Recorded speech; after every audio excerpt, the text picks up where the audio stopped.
Bonjour, aujourd'hui nous sommes en compagnie d'un roi du reggae. Je vais lui demander de se présenter.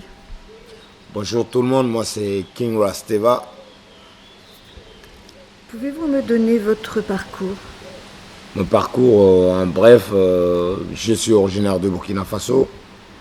Et voilà, ça fait des années déjà que je vis là.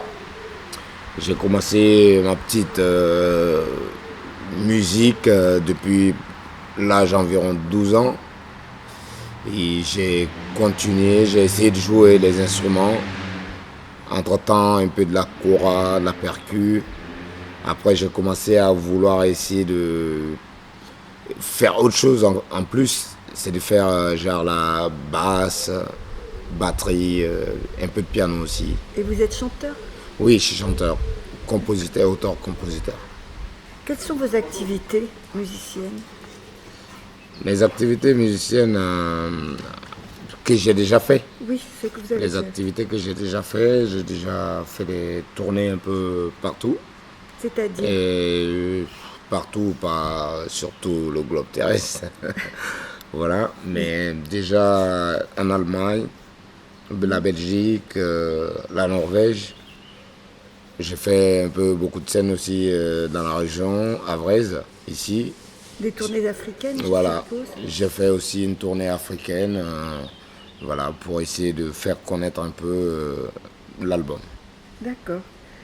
Qu'est-ce que vous faites en ce moment? En ce moment, on est en pleine préparation du deuxième album. Vous avez donc fait un premier album, Oui, j'ai déjà qui s'appelle La vie. La vie. Voilà. Et là, le deuxième va s'appeler...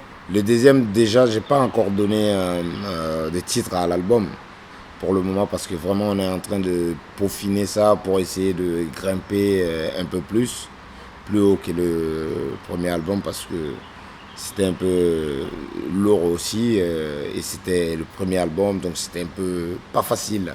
Oui. Donc du coup le deuxième on a vraiment envie de rentrer dans le professionnalisme et vraiment récupérer et recorriger tous les erreurs qu'on a fait dans le premier.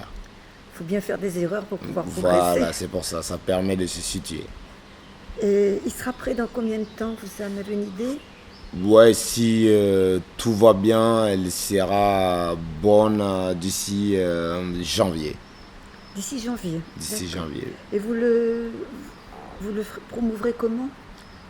Déjà, pour le moment, l'enregistrement, il y a une partie qui se fait ici au Havre, et une petite partie sur Paris, et une autre partie en Afrique.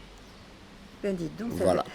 C'est pour avoir tous les touches dont j'ai besoin parce que j'ai besoin un peu de rock dans mon reggae ici au Havre. Il y a des bons rockers, donc j'ai besoin de mélanger vraiment les gens. voilà, les gens, la musique pour vraiment donner une autre vie. Mais ça existe déjà, mais pour moi-même donner une autre vie à ma musique. D'accord, vous voulez vraiment rentrer Voilà. dans le professionnalisme à fond. Voilà.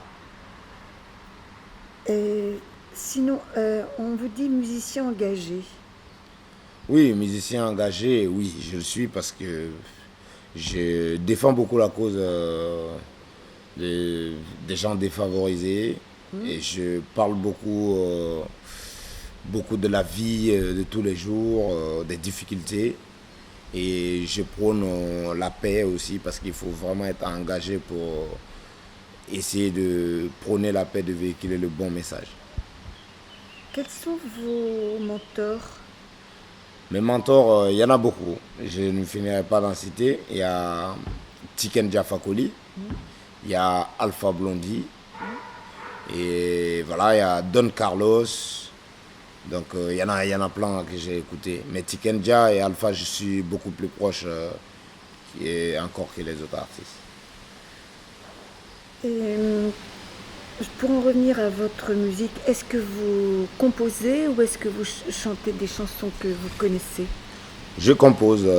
Avant, j'ai fait des reprises. Mais maintenant, si je compose, j'écris tous les textes, c'est moi qui les ai faits. Et voilà, entre certains basses qui ont été dans mon album, qui sont dans le nouveau aussi, c'est moi qui les ai joués, les basses et plein d'autres arrangements. Alors, évidemment, il y a tous les musiciens aussi qui apportent leur touche. Voilà, mais voilà, vu que je suis chanteur et musicien en même temps, donc du coup, on se donne les idées pour que ça soit bien. D'accord, c'est tout un brassage. Eh oui. Vos projets? Mes projets, c'est vraiment de pouvoir être connu vraiment à l'international et vraiment apporter ma pierre dans le reggae et de pouvoir vraiment et créer un lien entre ma musique et ceux qui écoutent. Et peut-être un projet plus rapide, une tournée en Afrique en janvier. Oui, une tournée en Afrique, ouais. D'accord, Ça, c'est les projets dans pas longtemps. d'accord. Voilà. Qu'est-ce que vous apportez à la culture? Est-ce que vous pensez que le reggae fait partie de la culture? Le reggae fait partie de la culture. Il fait partie de la culture et c'est un maillon essentiel pour la culture. Et le reggae, c'est un art. C'est un art. C'est un art. Vous pouvez développer? Le reggae, pour développer en plus bref, bon, c'est une musique qui est vraiment née environ dans les années 1960, déjà en Jamaïque, et voilà, chantée par... en fait, c'était pour véhiculer les messages dans les gens qui étaient ghettoisés, les gens défavorisés. C'était leur manière de s'exprimer en ce temps. Mais c'était que jamaïcain ou est-ce qu'il y a eu d'autres... Non, le reggae, il est multiculturel. Parce qu'il y a eu beaucoup de mélanges pour pouvoir faire le reggae. Il y a eu de la musique afro-caribéenne, la musique africaine encore. Et il y a beaucoup. Il y a du rock dans le reggae, il y a tout. C'est tout ça qui fait que c'est devenu une chaîne. Et pour vraiment être solide, c'est tout ça. Vous m'avez dit que le reggae, c'est une culture, c'est un art. Et qu'est-ce que vous voulez faire de cette culture et de cet art? En fait, ce reggae, moi, je l'utilise un peu comme un atout et je l'utilise aussi comme une arme, mais une arme qui fait pas mal, une arme qui conscientise. Et je l'utilise aussi comme un moteur vraiment pour pouvoir booster et amener la paix et pouvoir vraiment que les gens soient en communion.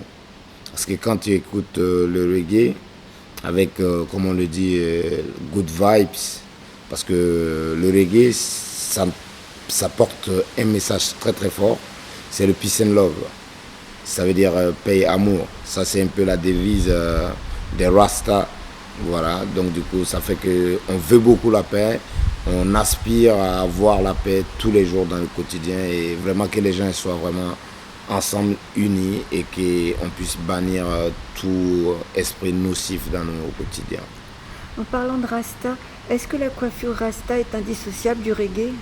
Non, au fait, on peut être un reggae man sans être un Rasta. Parce que être un Rasta, c'est une philosophie.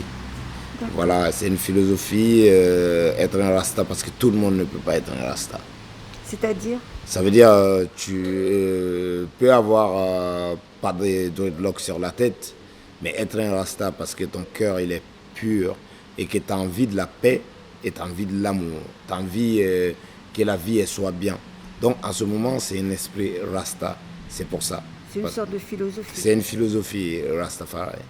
Donc du coup, avec l'empereur Haile Selassie, voilà. Donc le reggae vraiment est un peu associé au Rastaman, mais tous les reggaeman ne sont pas des Rastaman.